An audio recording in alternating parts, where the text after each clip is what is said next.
My name is Dennis Bernstein.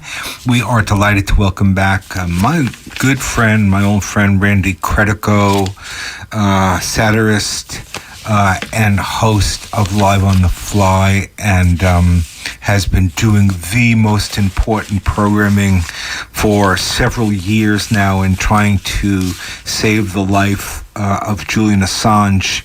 And Julian Assange, among other things, Randy Credico, is the reason that we know how corrupt, for instance, the United States government is, and how corrupt our foreign policy has been.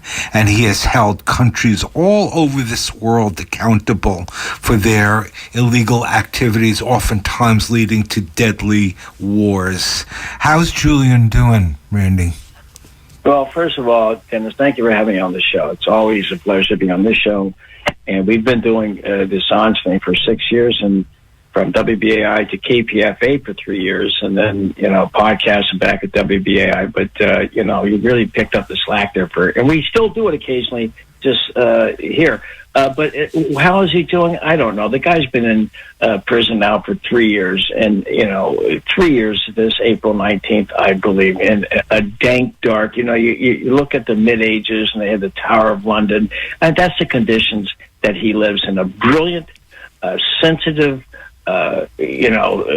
honest. The guy is the most harmless person I've ever met in my life. Great sense of humor, as he exhibited when you and I interviewed him the last time we had him together, Dennis, which was July 25th, 2017, if you recall. And so we really got a sense of his humanity and his sense of humor and brilliance back then in those 30 minutes, which then we... The person that we interviewed afterwards was Stella Morris. They are getting married this Wednesday in Belmore prison. So I guess that's the bright thing that's going on in this life. But to take a mind like that and ensconce him in this dungeon, this rancid, deplorable cell, and where it's like putting somebody in there that's a baseball player without a bat and a glove. He can't do a friggin' thing whatsoever to practice his craft. And there's so much he could have done the last 3 years that we were robbed of, and so many. And the fallout has been that it's chilled any kind of whistleblower from coming forward to someone of his ilk. And he's in a class of his own. You and I talked to his mother, that system that he built. And so how could he be doing 3 years totally disabled in that cell? I mean, I couldn't do it. I've been up in a cabin for a couple of years, and sometimes I get stir crazy inside and get cabin fever, but I can go outside. And that is not enough to satisfy. Imagine here's a guy never committed a crime in his life, except for expose those who commit crimes. That's his only crime, exposing those who commit crimes. And you really summed it up so well, Dennis, when your lead up to me. You summed it up so well, what he has done. And it's like, I can't even add to that. You put it all there in a nutshell. Well, here's a suggestion and something I want to volunteer for. Maybe there can be thousands of honorary best men at their wedding. Please, if it's any way possible, I mean best men and best women, of course.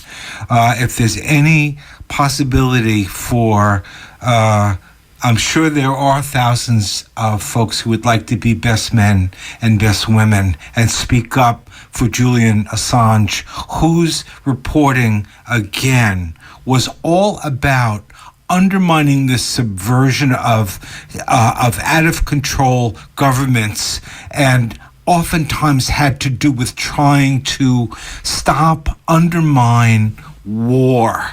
And here we go. Who knows? If we had Julian working at full strength on our side, maybe we would have had information that could have helped us divert what's going on now. Who knows? But that's what great journalism does. It can stop a war, as he says.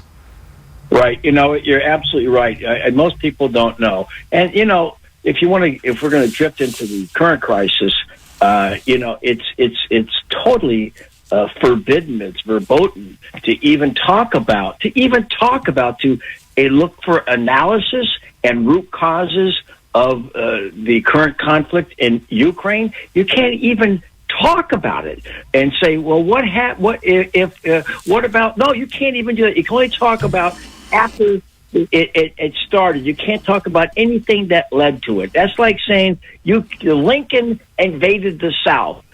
Wait a second. Let's not talk about the South wanting to break away from the Union and create their own monster state against the North and have slavery and align themselves with England. No, we can't talk about that. We can just talk about Lincoln going into the South. All right? So, no, you've got to know root causes and how it could have been avoided. But we were robbed of that along the route.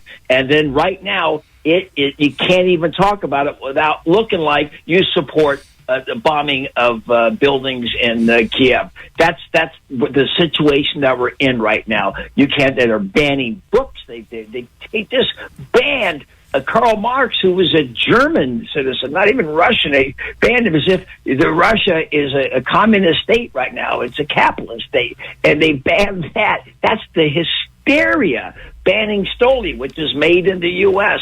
That's how bad it's gotten right now. The fever, the hysteria, it's so bad. I guess burning books is the next thing in line, unless you don't practice journalism, which is what MSNBC and CNN don't do. All they do is gaslight. They may as well have their studios inside the Pentagon. Make it Pentagon from 5 wings to 7 wings, because they only are out there gaslighting the whole time, and we can't even question it without being vilified. Yeah, I really do see them as it used to be. You know how sometimes a metaphor isn't really true. It suggests what is true. And it used to be a metaphor that the reporters were stenographers for the Pentagon and for the U.S. government.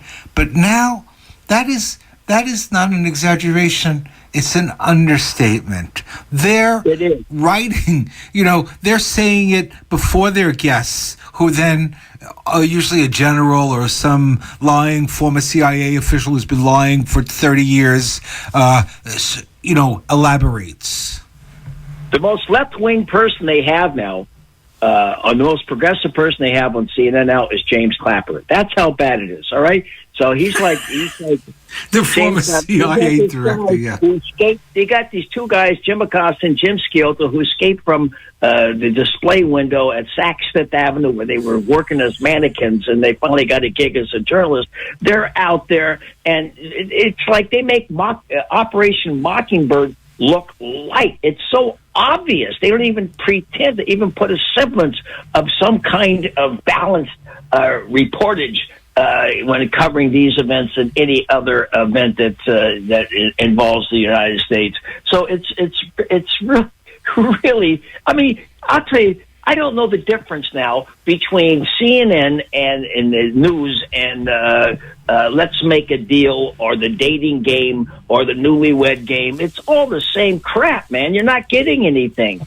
So those shows were probably, you got more like current information you're going to get out of these dudes, and Christine Amanpour. It's all horrible. They're working for the government.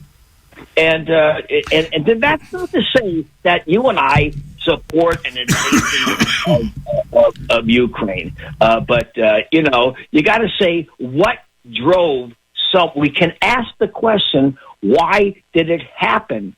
And at the same time mourn the deaths of those who were the result of when it happened. But why did it happen? Why couldn't it have been avoided? Why did NATO have to expand? I mean, it's the whole world, like 90 states against one country.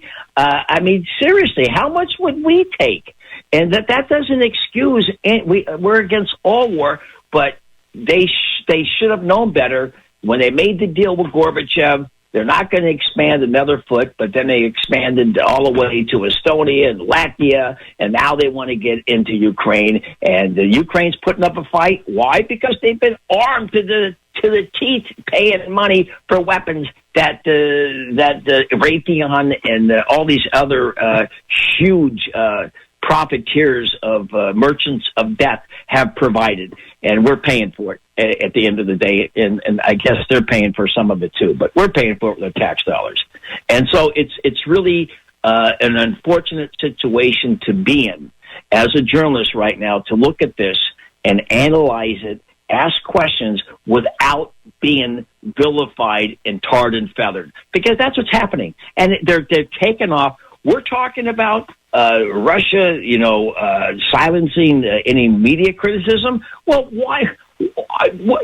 RT had some great coverage. Going Underground is one of the best programs I've ever seen. George Galloway is one of the smartest guys I've ever heard. And their shows are not it's like they're working for the Kremlin. You just listen and watch their shows, and you say, well, there's some information here I can't get anywhere else. So what do? They close it down, and what's next? Burning books? Are they going to burn books next? What are we afraid of? We got that. That's now. Banning and burning books. That's now. We've already seen the banning, and the burning is on the edges. Randy, we got about 2.5 minutes left. You are a master satirist. You do use humor to make your point. What's funny to you about all this? To me, to say that. Now, I was able to go to Nicaragua in the 80s and work in front of the U.S. Embassy, and even though 60,000 people would die during that war, and go in front of the embassy and make fun of Reagan, and the Sandinistas have done it again. They've invaded Honduras. I have a photograph that bears me out. Well, it's not really a photograph. It's a shadowgraph. So, you try to find, you can see the guy with the duck head is Daniel Ortega. How do you make it funny? It's right now things are so, who's going to laugh at it? But people who are afraid themselves to even speak out and question and analyze what's going on. Who's going to laugh at it? Any kind of humor. It's not funny. This is not funny. You would make fun of NATO. NATO, you'd make fun of the fact that 81 people had their heads chopped off in Saudi Arabia, and and no one cares about that. Thousands of women and children were murdered with U.S. weapons in Yemen, and we're not talking about that. How do I make that funny? And except for doing a Mark Twain did something like that on the turkey shoot in Manila. Outside of Manila back in 1899, and he almost got tarred and feathered himself and almost killed and destroyed because he was questioning U.S. policy, even though there was a massacre of women and children in that little ravine there.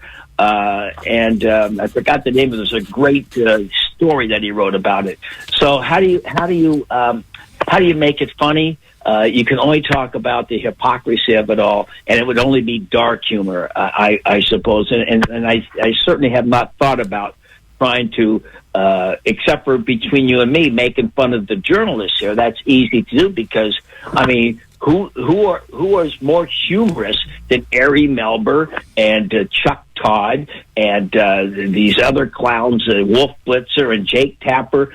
You listen to them, and of course, if I were just to imitate them, Saturday Night Live should be satirizing them and their hypocrisy, but they're not going to do it. So you don't have any humor in the networks and they never were relevant. Saturday Night Live was never relevant. They never did challenge U.S. policy. They did some stuff, the front page stuff, Donald Trump's hair or whatever, but they never went Biden, right. Sleepy Joe. Okay. Never the policies. And I understand. And Randy, we're out of time. Listen, Randy, we're out of time. We're out of time. Will you keep us posted on Julian Assange? We got to get out of here now, but that's the voice of Randy Credico, live on the fly. Check it out. What's the website? It's on countdowntofreedom.com or randycredico.com, and you can see all of our stuff on Live on the Fly on YouTube. All right. See you later. Thank you.